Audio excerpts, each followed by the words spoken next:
Good evening. This is Making the Case, and I'm your host, Yodit Tewolde. Pressure to pass the John Lewis Voting Rights Act and the For the People Act is growing in Washington.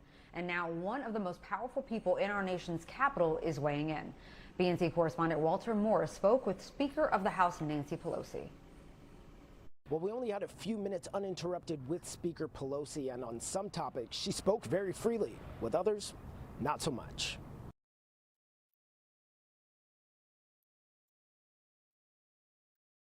This weekend, BNC getting face-to-face with House Speaker Nancy Pelosi for a candid conversation. And true to form, she didn't hold back. Well, I don't subscribe to your characterization of the Democrats. Hello, Madam Speaker. We caught up with Speaker Pelosi in San Diego moments after the christening of the USNS John Lewis. Exactly 1 year after the civil rights icon's death, voting rights and the legislation carrying his name naturally on top of everyone's mind. How do you get past Republican opposition to make sure that and the For the People Act gets through Congress?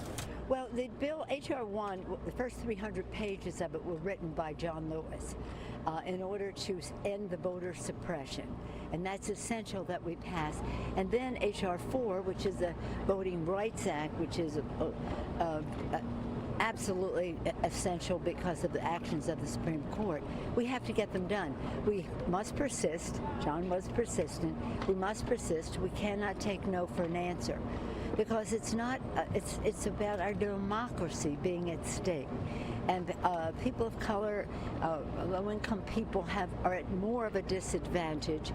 But the fact is, our democracy is at a disadvantage. And what do you say to those voters in communities of color who feel like this is a response to them showing up at the polls and who are afraid about losing their access to it? Yeah, I just say to them, we cannot.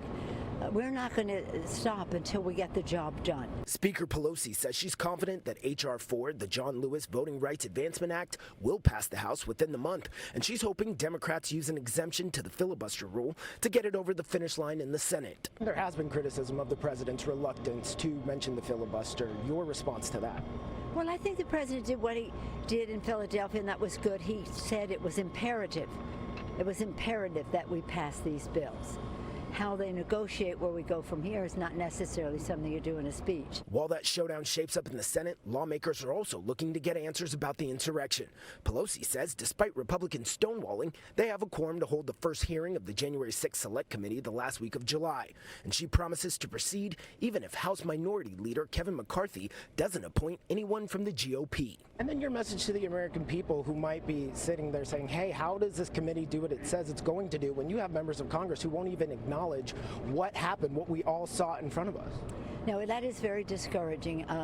On the day of January 6th, it was an assault on our democracy, assault on our Capitol, an assault on members, the Vice President, the Speaker of the House, and the members. Our Capitol Police saved our lives that day at the risk of their own. We will start our hearings with the Capitol Police telling us what they saw that day. But at the end of the day, after we came back and established that we were going to honor the Constitution, overwhelmingly the Republicans rejected the results of the American people. And whether it's the January 6th Select Committee or voting rights protection, Speaker Pelosi says she won't let Republican opposition get in the way of accomplishing their goal. But how they do that's still unclear. In Los Angeles, I'm Walter Morris for Making the Case.